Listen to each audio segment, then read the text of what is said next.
Hey everybody, welcome to a very special edition of ITW. The reason why we're giving you this extra video is because we are doing a special bracket challenge. It's very similar to the NCAA bracket challenge that's going on right now, but it has a little bit of an ITW twist to it. So what we have done is we have removed the colleges, universities that you see in your typical NCAA challenge, and we have replaced those with web tools, apps, devices, things like that. And we are going to do our own ITW bracket challenge, and we're going to put different devices and apps up against each other, and we're going to let them move on.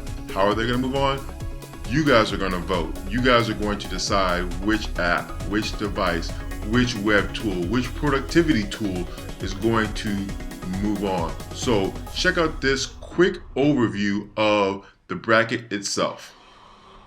So this is what the ITW bracket challenge looks like. You see it has the brackets here. It looks very similar to what you would see if you are completing an NCAA bracket. And you can see over here, instead of, like I said before, having teams, we have different tools. In this first section, we have apps. So this is where we have selected which tools we're going to use, and which apps we want to select. And then if we scroll down, you'll see that in this particular region, we have different devices or pieces of equipment.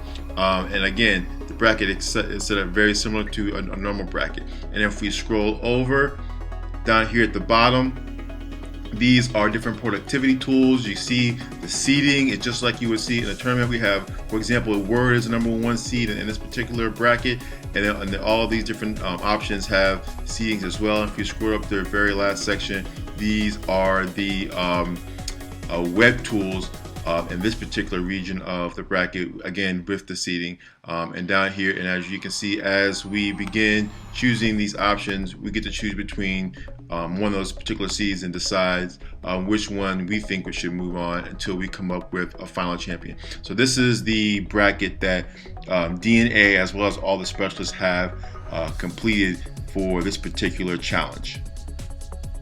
Okay, so now you guys have a better idea of what the bracket challenge looks like.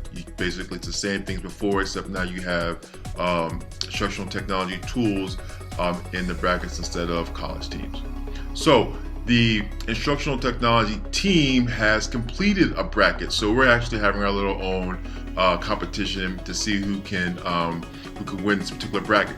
But we're also having a DNA challenge, a very personal one. That's right. David and I are competing for this one. I issued a challenge out to him, and he has accepted. I'm going to show you his acceptance here in a few minutes. But the great thing about this is, if I win this particular challenge, David has agreed to cut that terrible beard off that we've all been asking him to get rid of. So if I win this one, the beard is gone. So take a look at his response to my challenge. He gives you a brief analysis of the brackets too, but here's what David had to say when I challenged him. All right, Aubrey, just got your challenge for our technology brackets, and I do accept your challenge. Unfortunately, I think it's going to be a little tough for you. You know, my basketball background, football guy. I don't really want to embarrass you too much, but anyways, I do accept it. Know some of the things. I don't agree with your #1s though, man. I'm not sure how Microsoft Word made it as a #1 seed. That really shocks me. The other ones though, I think are pretty good. I think that fourth #1 though, you really struggled with. But besides that, the other three were pretty good.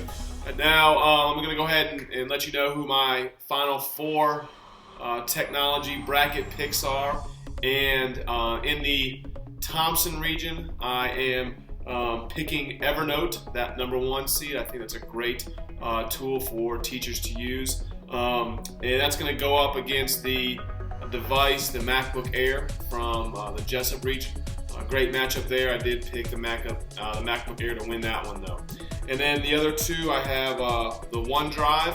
I think that's a great tool that I think a lot of teachers don't know about. OneDrive, formerly called SkyDrive by Microsoft, is a cloud storage tool. But not only is it cloud storage, and this is what a lot of people don't know, is you can actually create things just like you can in Google Drive inside OneDrive. You can create your Word documents. your Excel documents, your PowerPoint. So a great tool for teachers to use. And that's going to go up against Khan Academy. I think Khan Academy is a phenomenal resource for teachers and for students. That was a tough one for me. Khan Academy and OneDrive going against each other. I think they're they're almost polar opposites. They kind of help each other, but one is a resource and the other one is a tool, a creation tool as well as cloud storage. But I am going to go with OneDrive on this one. So my final matchups are MacBook Air and OneDrive, and being the Apple geek fanboy that I am going to go with MacBook Air. I think that is a phenomenal all-in-one tool that teachers can use.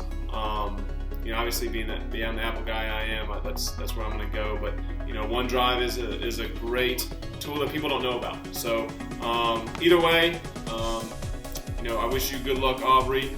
I hate that you're going to have to lose. That's unfortunate, but I'm watching. I just got done watching my final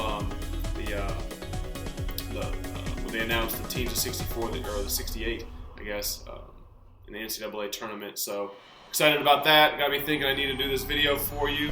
I got a poll. I'm just gonna go ahead and give a shout out to the Harvard team. Hopefully they go far in that tournament, and hopefully I win this tournament against you. So I wish you good luck, Aubrey.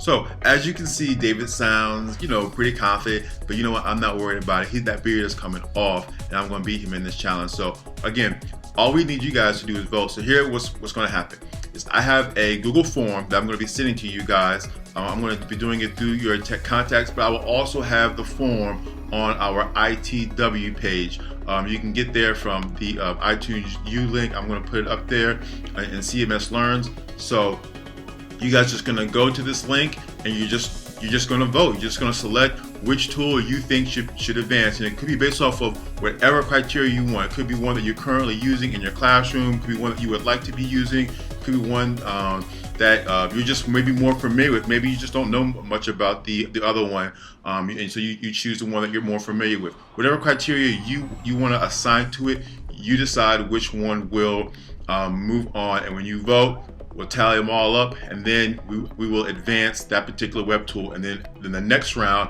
I'll send you a brand new form, and then you're going to vote on the remaining winners, and then we'll keep doing that until we come to one winner. So take a look. You can see I have an overview of what the form will look like. It's very simple, but you guys will be getting that. Please, I'm begging you, please participate in this. Make sure that we can get some good votes. And remember, this is all in fun, but there's a lot of value into this. We can get a better idea of what devices are important to you, what web tools you like, and maybe want more information on. Same thing with apps. So it's a fun event to participate in, but it also gives us a lot of good information about how we can better serve you. So please participate in this event.